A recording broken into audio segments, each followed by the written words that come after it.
Vous préparez une visite à Chiang Mai en Thaïlande? Eh bien n'attendez plus. Ce guide voyage aura probablement toutes les informations qu'il vous faut pour vous aider au mieux à préparer ce superbe voyage. Et salut à vous chers voyageurs, on se retrouve pour un nouveau guide voyage dédié à la Thaïlande et aujourd'hui je vais me focus sur une ville que j'ai particulièrement aimée, c'est Chiang Mai. Je vais vous indiquer dans ce guide voyage tout ce qu'il y a à savoir pour planifier votre voyage du mieux que possible, avec où dormir, mes bons plans, les choses à éviter, les choses à voir, bref, vraiment tout ce qu'il faut pour que vous soyez en mesure d'avoir un voyage irréprochable. Ok, les petits couacs de voyage, ça arrive toujours, mais si on peut les éviter, c'est quand même mieux. C'est parti, guide voyage à Chiang Mai, on commence de suite.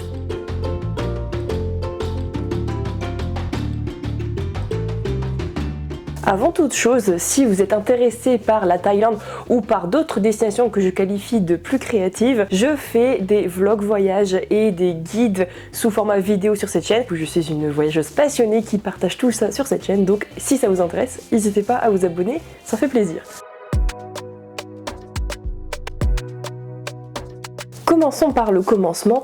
Pourquoi visiter Chiang Mai, allez-vous me demander? Chiang Mai, c'est une ville qui n'a rien à envier aux autres villes de Thaïlande et qui est assez différente. Pourquoi? Parce qu'elle se situe au nord de la Thaïlande, donc assez éloignée du reste d'autres villes. Elle est donc proche des frontières birmanes et chinoises, ce qui vaut en fait un héritage culturel très particulier. En effet, Chiang Mai, avant, c'était le royaume de Lana, puisque la Thaïlande ancestrale, elle était divisée en différents royaumes, comme par exemple le royaume de Siam, le royaume de Lan Chang, si je ne me trompe pas, et aussi le royaume de Lana. Et du coup, le royaume de Lana, il a ce mélange de cultures et de traditions qui viennent du nord de Thaïlande, de Birmanie, mais aussi de Chine, voire même du Laos, il me semble. Et en fait, ce mix culturel, il crée quelque chose d'unique. Et aujourd'hui, Chiang Mai a su préserver ce patrimoine culturel unique qui se retranscrit au travers de son architecture. On voit des temples assez uniques, d'une beauté assez exceptionnelle. D'ailleurs, c'est là où il y a le plus de temples en Thaïlande. Je crois qu'il y en a plus de 300 dans la ville, imaginez. On retrouve cette culture aussi dans certains types d'art, comme par exemple l'art de la danse, les costumes, les tenues traditionnelles. Lana se démarque des autres tenues de Thaïlande et bien sûr la gastronomie. Donc franchement,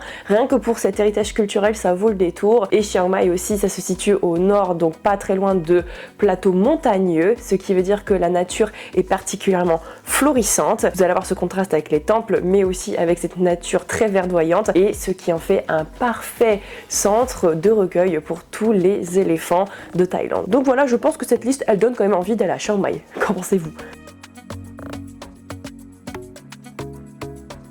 Alors il faut savoir que la Thaïlande, elle se situe en Asie du Sud-Est et en Asie du Sud-Est, il y a une règle à laquelle il ne faut pas déroger. On évite la saison des pluies parce que les pluies en cas de mousson, je vous le dis, c'est du sérieux. T'as pas envie de les voir. Donc on évite tout naturellement la période entre mai et septembre parce que c'est là que les pluies sont les plus torrentielles. Il est dit que de novembre à avril, c'est la période la plus clémente pour visiter. Les températures sont agréables. Parfois elles sont peut-être un peu trop hautes au niveau de décembre, etc. Mais sinon, je dirais que printemps et automne, ce sont deux périodes parfaites pour visiter. Après, attention, il n'est pas impossible d'avoir certains changements puisque avec le réchauffement climatique, les choses se dérèglent un petit peu. Personnellement, j'y suis allée au mois d'août et je dois dire que j'ai quand même eu de la chance. J'ai eu certes des pluies, mais il n'a pas plu tous les jours. Je pense que ça dépend vraiment des années en fait. Mais voilà, évitez si possible quand même l'été en fait pour y aller.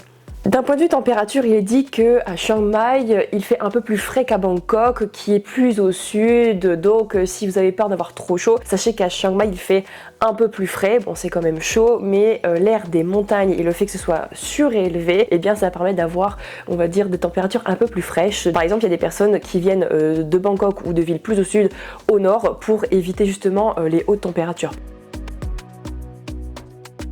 Si vous partez depuis l'Europe, sachez que des vols internationaux directs jusque Chiang Mai, ce n'est pas possible. Il va falloir passer par une compagnie aérienne qui vous permet d'arriver à Bangkok, donc l'aéroport international de Bangkok. J'ai pas retenu son nom, trop compliqué. Et ensuite, vous allez prendre un vol interne pour aller jusque Chiang Mai. J'ai testé la compagnie Thai Smile Airways qui, si je me trompe pas, a des partenariats avec Thai Airways, puisqu'en fait, moi j'ai pris un vol depuis Paris jusque Bangkok et en fait, Thai Airways m'a permis de checker directement mon vols pour Chiang Mai et donc du coup ça a été relativement vite. Thai Smile Airways, honnêtement je recommande, je trouve que le service est plutôt efficace, j'ai pas eu de retard ni je veux dire d'expérience négative. Et sachez que des vols régionaux jusque Chiang Mai c'est possible. Si vous êtes des voyageurs qui êtes actuellement en tour du monde ou en tour d'Asie et que vous souhaitez rejoindre Chiang Mai depuis une autre capitale asiatique, sachez que c'est possible avec Thai Smile Airways, par exemple que vous soyez à Phnom Penh, à Hong Kong, à Luang Prabang ou voire même Ho Chi Minh ou Hanoï, vous pouvez rejoindre Chiang Mai. Il y a des nouvelles lignes, je pense, qui vont ouvrir pour Singapour, à checker, allez voir sur le site directement de Thai Smile Airways. J'ai pas trop envie de vous partager d'idées de billets d'avion en fait pour se rendre à Chiang Mai, puisqu'en fait à la période où je tourne cette vidéo, les prix sont très instables, voire même très élevés par rapport à d'habitude en fait. Et en plus moi j'ai pas pris un vol aller-retour puisqu'en fait je me suis rendue dans d'autres destinations asiatiques, donc je préfère pas vous donner de fausses indications. Regardez toujours sur skyscanner.com pour avoir des idées. C'est un comparateur de vol qui vous permet de voir les meilleurs prix selon les périodes. Voilà.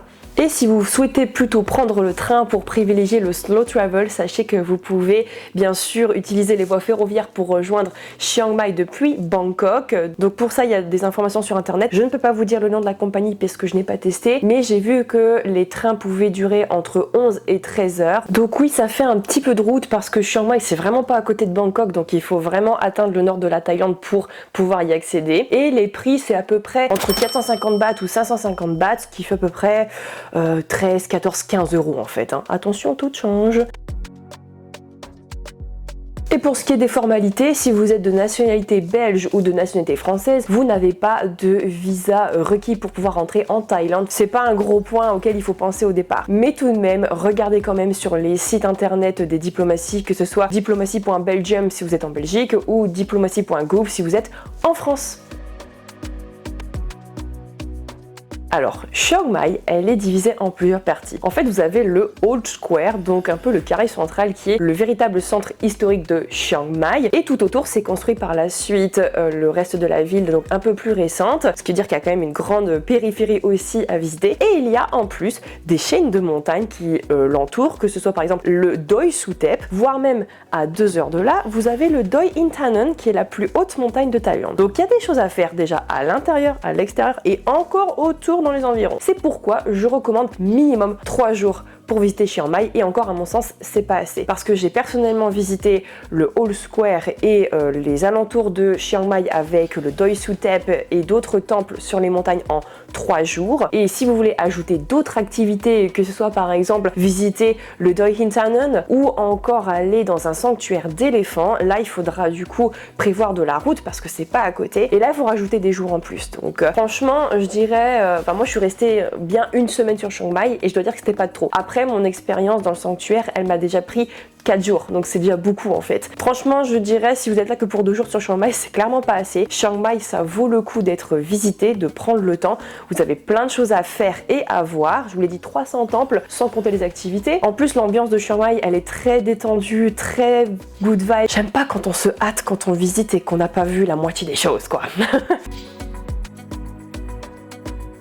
Pour visiter le Old Square de Chiang Mai, rien de plus simple. La location de vélo, messieurs, dames. Franchement, c'est le moyen le plus cool et aussi le plus pratique pour aller d'un temple à l'autre, ou si vous êtes des foodies comme moi, d'un café à l'autre. Tout est à proximité. Franchement, vous prenez le temps et en plus vous n'avez pas forcément de problème pour vous garer, etc. Avec le vélo, c'est super facile. Et je dois dire que d'un point de vue circulation, si vous faites un minimum attention, que vous regardez bien où vous allez et comment les gens roulent, eh bien il n'y a pas vraiment de problème, quand même faire bien attention à ça. Sinon, vous pouvez aussi avoir recours à Bolt ou à Grab qui proposent forcément des services de chauffeurs. Sachez qu'il n'y a pas que des chauffeurs avec des voitures, il y a des chauffeurs aussi avec des motos qui reprennent un petit peu le système comme j'ai appelé au Cambodge de motodop, c'est-à-dire qu'une personne vous propose un casque en fait et vous montez derrière eux en fait, et c'est beaucoup moins cher qu'une voiture et ça permet d'aller beaucoup plus vite. C'est disponible en fait sur l'application Bolt ou Grab. Moi je recommande à 100%, enfin j'aime trop ce système de taxi en fait, je préfère ça que les tuk-tuk, vraiment, beaucoup moins cher en plus. Et par contre, si jamais il y a des Bolt ou des Grab qui ne proposent pas de casque, n'acceptez pas. J'ai fait l'erreur dans le passé, je dois vous l'avouer. Bon, j'ai jamais eu de problème, mais c'est un petit peu risqué et un petit peu naïf, donc je ne le recommande pas forcément. Mais normalement, tous les Grab et les Bolt ont des casques à proposer, il n'y a pas de problème à avoir. Pour sortir par contre du Old Square, pour aller voir tout ce qui est par exemple Doi Suthep ou alors le Wat Phra That Doi Kam, en fait, vous êtes obligé d'avoir une voiture. Scooter je sais pas, parce qu'en fait c'est en pente et moi tant que j'ai pas essayé, je peux pas recommander. Mais en tout cas, sinon il y a ce qu'on appelle des red taxis, donc c'est un petit peu d'espèces de mini autobus, enfin je sais pas trop comment expliquer ça, qui permet d'amener des voyageurs directement sur ces temples situés en montagne, enfin en tout cas sur des collines, et c'est beaucoup moins cher si vous partagez ces red taxis avec d'autres voyageurs. De toute manière, il y a la place, c'est pas petit, parce que moi toute seule pour aller au Doi Suthep aller-retour, j'en ai eu pour 450 bahts quand même, hein. Si j'étais avec d'autres voyageurs, j'aurais pu me partager la note, ça aurait été beaucoup mieux. Donc n'hésitez pas à faire ça pour aller dans les temples qui sont un peu en dehors du Old Square.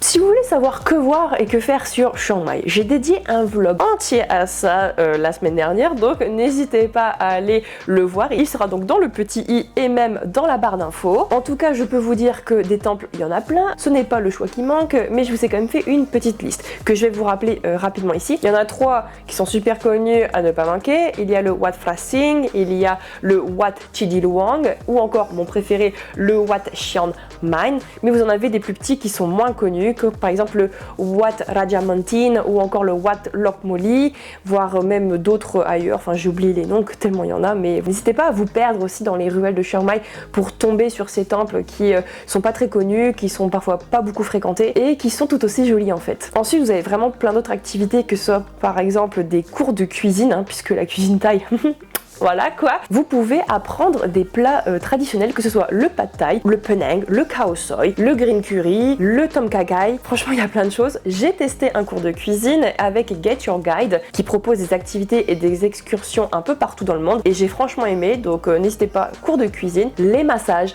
ça va de soi. Vous êtes dans le pays du Thai massage, n'hésitez pas à en tester. Vous n'êtes pas obligé de faire des Thai massages parce que c'est particulièrement spécial, surtout si vous aimez pas trop qu'on vous touche ou qu'on vous fasse mal. Mais moi perso j'aime beaucoup les massages et j'en ai besoin, et je dois avouer que pour tout ce qui était maux de dos et tout, ça m'a beaucoup aidé. Il y a notamment le centre correctionnel en fait pour femmes qui propose des massages qui sont réalisés par des prisonnières. En fait c'est un but en fait d'aider leur insertion dans la société, et en fait je dois dire que les massages étaient super quali pour 200 bahts seulement pour 1 heure. C'était ultra quali, donc franchement je recommande. Je l'ai dit précédemment, mais l'environnement de Chiang Mai est notamment propice pour les éléphants, donc vous avez bon nombre de sanctuaires d'éléphants autour de Chiang Mai. Attention, on ouvre la parenthèse sensible. S'il vous plaît, faites attention au type de sanctuaire que vous choisissez, parce qu'ils ne respectent pas tous l'animal comme il se doit. Je vous ai fait un reportage en fait dans un centre éthique d'éléphants, là où vraiment les éléphants ne sont pas approchés, c'est-à-dire que tu ne les touches pas, tu ne te baignes pas avec, enfin bref, j'ai fait une vidéo que je vous mettrai aussi en petit i et dans la description, parce que pour moi c'est quelque chose qui est important de protéger les éléphants. Je ne suis pas censée vous rappeler que les balades d'éléphants, on évite, parce que forcément là-bas, je comprends pas que ça existe encore, mais les gens poussent les touristes à encore faire des balades à dos d'éléphant. Sachez que ça n'a rien de naturel, hein, clairement, c'est-à-dire que l'éléphant il a été dressé toute sa vie pour faire ça. Pour que vous puissiez monter, il faut un petit coup de crochet pour qu'il lève la papate et qu'il vous fasse monter. C'est pas très éthique quand même. Qu'est-ce que vous en pensez? Enfin je sais pas, je vous invite à vous poser la question. Alors je suis désolée, j'ai pas envie de me faire passer pour la nana qui donne des leçons, mais c'est juste que moi c'est des choses qui sont contre mes valeurs, puisque je trouve qu'il faut protéger ces animaux. Et le fait que ce type d'activité existe, moi ça me rend dingue. Mais bon, chacun est libre de faire ce qu'il veut, je vais essayer de redescendre en pression. Mais voilà, réfléchissez-y, simplement les voir c'est déjà une chance énorme, on n'a pas besoin de les toucher, et eux encore moins en fait. Et alors, là aussi, s'il y a un truc qui me rend dingue, et je sais même pas pourquoi ça existe encore, ça, mais ça c'est un truc de dingue, c'est des centres dans lesquels vous caressez des tigres. Il faut vous dire que le tigre c'est un animal sauvage, et qu'un animal sauvage déjà c'est fait pour être dans la nature, et qu'on n'est pas censé les approcher d'aussi près. Dans ces centres, vous pouvez caresser des tigres allongés au sol qui sont calmes comme des chats. C'est pas normal. Dites-vous que si vous pouvez vous approcher et toucher un animal sauvage et féroce comme cela, en fait, comme un tigre, bah dites-vous qu'en fait il est shooté au tranquillisant. Bah oui, parce qu'en fait on va pas prendre de risques, hein. Je veux dire, un tigre c'est imprévisible. Si vous voulez pas qu'il se retourne contre vous, bah on est obligé d'un petit peu de le droguer aux médicaments pour qu'il reste gentil, tout mignon comme un chaton. Vous trouvez ça normal de caresser des tigres qui sont shootés? Les gens vous diront non, nous on s'en occupe très bien, ils sont bien élevés. Ils sont nés et ont grandi dans des centres, donc ils ont jamais vu l'extérieur. Forcément ils sont dressés et ils sont shootés. Je reviens sur des choses un peu plus light. Pour les amateurs de trekking et de randonnée, vous avez du coup le Doi Suthep et le Doi Hintanen qui sont deux montagnes absolument magnifiques qui vous offrent des vues absolument dingues sur les vallées. Il y a beaucoup de chemins de randonnée qui sont assez chouettes et il y a forcément plein de temples dans ces vallées qui sont aussi à quelque part des vallées sacrées. Je pense que le Doi Suthep c'est le temple probablement le plus populaire de tout Chiang Mai, c'est la photo qui revient le plus et pour dire c'est vraiment joli, hein. Je veux dire, j'ai rencontré en fait des expatriés qui m'ont dit oui bon Doi Suthep c'est ultra touristique et il y aura du monde quoi et ça vaut pas forcément le coup. Je suis pas d'accord, moi je trouve que oui certes il y a énormément de monde mais ça vaut le coup, enfin je trouve que la pagode d'or et tout elles sont super jolies donc bon je pense que c'est l'un des seuls temples qui est payant parce que tous les autres temples que j'ai mentionnés avant j'ai pas payé d'entrée, que là par contre il a fallu payer un petit peu en tout cas pour les étrangers. Chiang Mai le soir ça vit beaucoup, il y a pas mal de choses à faire, notamment si vous aimez sortir, si vous aimez aller dans des bars, dans des restos, franchement il y a vraiment énormément d'endroits, ne vous en faites pas, vous allez pouvoir profiter, il y a des clubs, il y a des bars, il y a des restos, il y a des cafés, enfin bref il y a plein de choses, il y a même des bars qui proposent en fait des groupes de musique, donc il y a des groupes de musique qui viennent performer, qui font soit du jazz, de l'électro, de la country, enfin il y a vraiment de tout, donc pareil pour les amateurs de musique c'est assez sympa. Sachez qu'il y a aussi des night markets, hein, surtout le samedi et le dimanche dans lequel vous pouvez acheter des souvenirs mais aussi goûter à la street food, donc pour manger votre repas du soir ça peut être super sympa et c'est vraiment pas cher. Et vous avez aussi de la boxe thaïlandaise, si ça vous intéresse vous pouvez aller dans des stades qui proposent en fait des matchs assez réguliers. Il me semble que dans un des stades les plus populaires, le Loi Kroh Stadium, là vous avez tous les lundis, mercredis et dimanches si je me trompe pas à partir de 21h, donc ça peut être aussi une activité assez fun. Moi malheureusement j'ai pas pu en voir mais voilà, c'est aussi quelque chose à prendre en compte. Alors bien sûr, Chiang Mai dispose de sa propre gastronomie d'origine Lana qui est absolument délicieuse. Si ça vous intéresse, j'ai fait une vidéo entière à ce sujet, qu'est-ce qu'on mange à Chiang Mai. Elle sera aussi dans le petit i, n'hésitez pas à la regarder parce que je vous partage aussi mes bonnes adresses sur Chiang Mai avec quelques bons plans et aussi quels sont les plats à ne pas manquer. Où dormir sur Chiang Mai? Si je peux vous recommander de dormir dans le Old Square, ce sera tellement plus pratique pour visiter tous les temples et aussi pour accéder à tout ce qui est resto et café. Pour vous, ça va vous changer la vie, ce sera super facile de visiter et en plus vous évitez tout ce qui est trafic en dehors du Old Square. Et c'est très calme, je dois dire que là où j'étais, c'était pas du tout bruyant. C'était animé mais c'était pas non plus quelque chose qui t'empêchait de dormir la nuit. Donc pour ça, je vous recommande mon hôtel qui était le Chadamantra Hotel. À côté, il y avait plein de restos, il y avait plein de boulangeries, donc hyper facile. Parlant de boulangerie, c'est vrai qu'il n'y avait pas de petit déj compris. Donc ça veut dire qu'il va falloir en prévoir ou ça vous donnera l'opportunité d'aller bruncher à l'extérieur en fait. Mais sinon, il y avait une piscine, donc ça c'était très agréable pour se rafraîchir et j'ai payé que 58 € pour 3 nuits, ce qui est franchement accessible pour une chambre double avec balcon.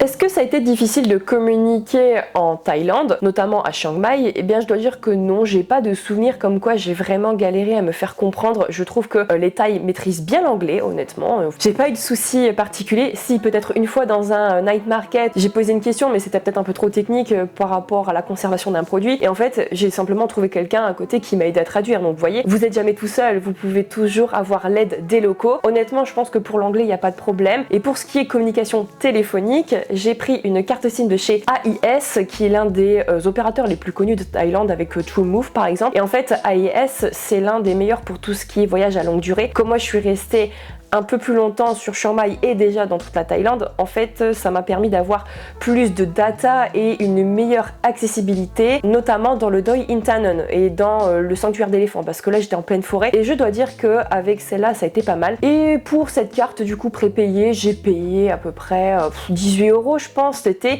exactement 699 bahts pour 15 jours et elle m'a vraiment servi 15 jours, j'ai pas eu de problème et j'avais la 5G.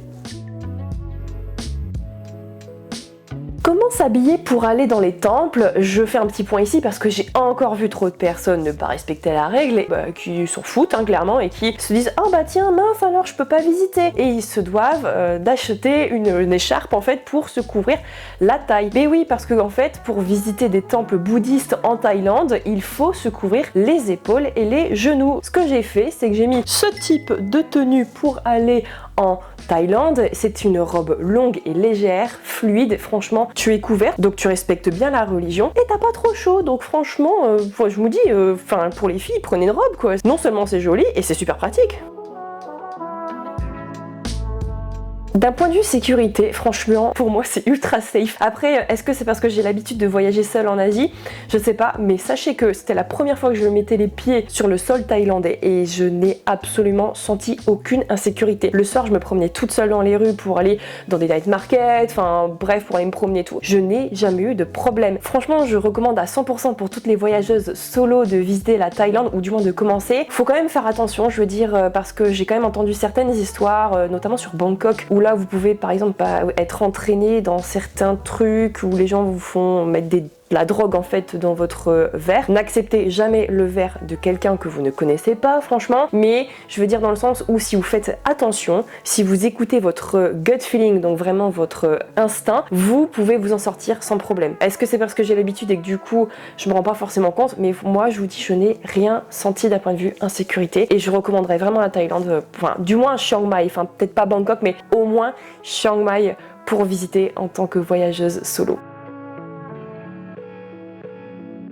Pour conclure, je dois dire que pour moi Chiang Mai ça a été une véritable révélation parce que je dois vous avouer qu'avant de partir en Thaïlande, j'avais de gros a priori sur le pays. Quand j'étais au Cambodge en fait, j'ai rencontré des gens qui vivaient en Thaïlande où j'avais entendu des choses sur la Thaïlande et je dois vous dire que ça me donnait franchement pas envie. Je pense que c'était le dernier pays en Asie que je voulais visiter alors que je suis une grande amoureuse de l'Asie, vous me connaissez, mais en fait il y avait des choses qui m'embêtait et qui vraiment pour moi ne représente pas l'Asie comme je l'aime en fait et comme je l'ai découverte. Déjà en fait pour moi c'est compliqué de voir tout ce qui se passe avec les éléphants et notamment les tigres. En fait c'est le tourisme de masse moi qui me dérange énormément en Thaïlande. Je l'ai vu et bon tu prends sur toi mais justement si tu fais les bons choix eh bien on peut justement éviter de tomber dans ce piège et ne pas forcément valoriser les circuits. Je suis allée en Thaïlande pour être honnête pour une opportunité professionnelle donc j'en ai profité pour rester un peu plus longtemps et pour changer mon avis. Et je veux dire qu'en tout cas Chiang Mai, je dis bien Chiang Mai, pour moi ça a été un petit coup de cœur. J'ai beaucoup aimé cette ville. Alors c'est pas non plus mon pays préféré, je dirais la Thaïlande en Asie, mais c'est quand même joli à voir, notamment pour tout ce qui est architecture. Et les Thaïs sont quand même super gentils. Franchement ils sont d'un amour, on n'appelle pas la Thaïlande le pays du sourire pour rien, ils vont toujours être ultra gentils, ultra souriants et c'est très agréable de visiter dans ces conditions-là. Donc oui, je dois avouer que j'ai peut-être eu des préjugés sur la Thaïlande, mais il faut faire attention quand même aux activités ultra touristiques. Et bien voilà, j'espère que ce guide voyage spécial sur Chiang Mai vous aura plu et vous aura bien aidé pour planifier votre voyage. Nous, on se retrouve pour d'autres vlogs et vidéos sur la Thaïlande et sur l'Asie, voire même d'autres destinations créatives qui vont arriver plus tard. Pour ça, du coup, n'hésitez pas à vous abonner ou même suivez-moi sur Instagram pour voir les visites que je fais en live. En plus, en ce moment, je voyage beaucoup, notamment pour le boulot, donc n'hésitez pas à aller me suivre sur Instagram. Sur ce, je vous dis à très bientôt pour un nouveau vlog voyage. Tchuss!